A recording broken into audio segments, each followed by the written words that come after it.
Okay? To all my motherfucking mobsters and mobettes, let me give you the latest and the greatest update.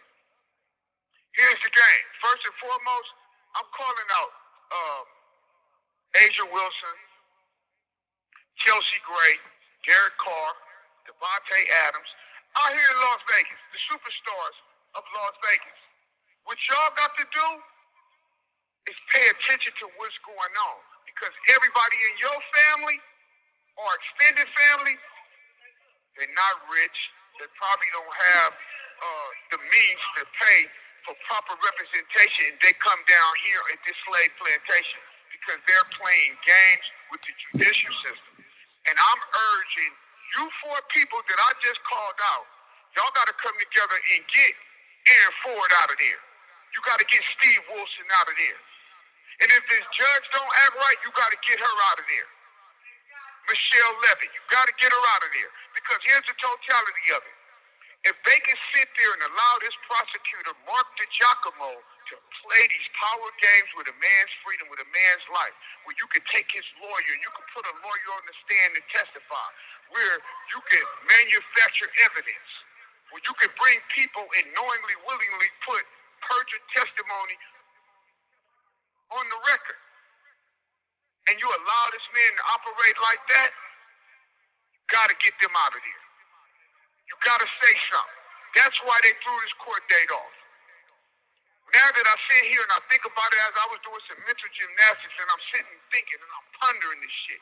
And I'm like, why would this lady, in the middle of this testimony that Lateef Gray is giving, a prosecutor that, not only a prosecutor, but he'll prosecute bad acts that's committed by police officers.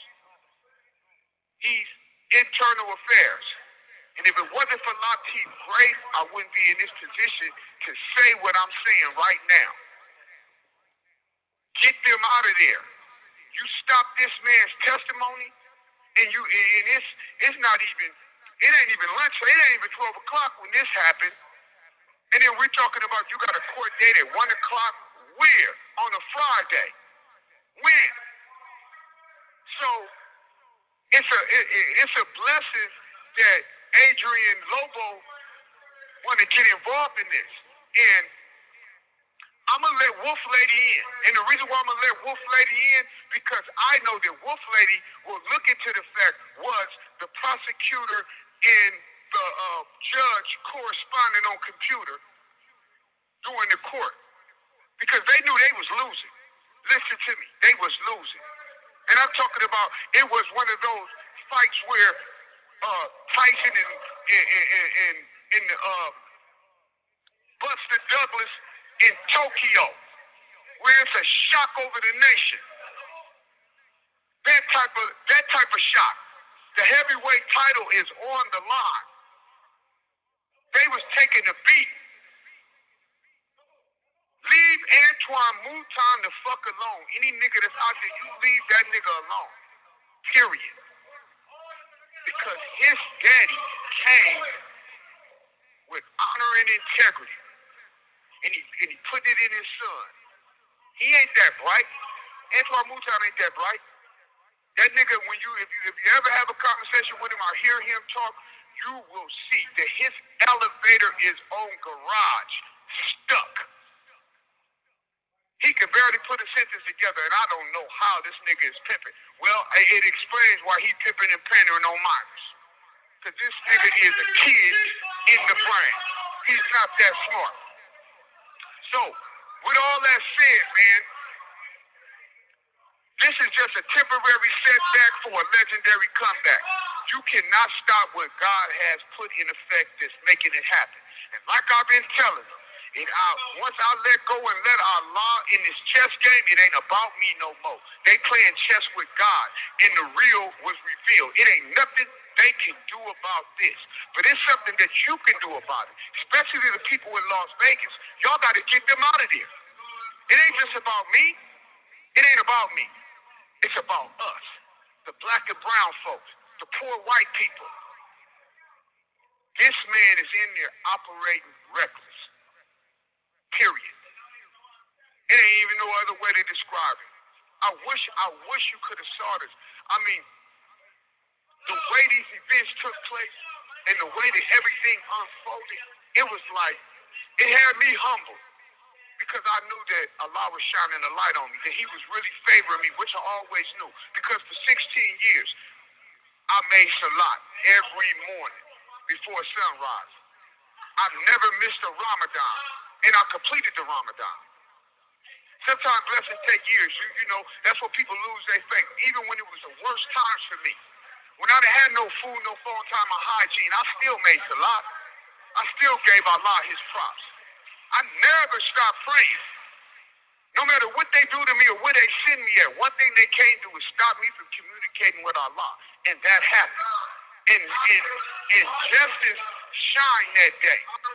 They say justice is blind. Well, look, somebody told that lady with the blindfold on that a nigga was in the courtroom because she sure, definitely, democracy is at stake for real. You know, democracy that took a tiger bite. And what they're trying to do is fix it like it's a boo-boo. No, it's not a boo-boo, bitch.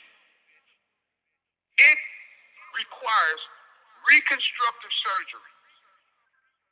You don't put a Band-Aid on it and kiss it and say it's a boo-boo. This shit is serious. So I'm telling anybody with an ear that can hear, get them people out of there. That Aaron Ford, Steve Wilson, and Mark DiGiacomo. And DiGiacomo been carrying on like this for years. And they all know that he's a pathological, habitual, compulsive liar. I'm talking about they laid out a crime scene from their investigation of what happened, gave it to Mouton, and he started to talk about facts of the case that even the homicide Hendricks said in an interview. We didn't reveal no information, so how would Mouton know this? This was his closing arguments. How would Mouton know that cowards died running? That's because they told him that. And he got on the stand and said that they told him certain things to say. Brought my picture. They brought him knowingly, willingly a fraud upon the court. Hey, listen, I gotta go ahead and close this interview for right now because it's count time. And I'm gonna respect their count, even though I'm an innocent man. I got the CO right here, man. Martinez is on my head. So what I'm gonna do, I'm gonna respect it. I'm gonna stay humble. I'm not gonna flex. So this shall be continued to all my mobsters and mobettes with much love and respect. I'm on my way. Huh? I'm on my way. If you wink, blink, think too long to think, I'm gonna be right back in your motherfucking face. Yeah.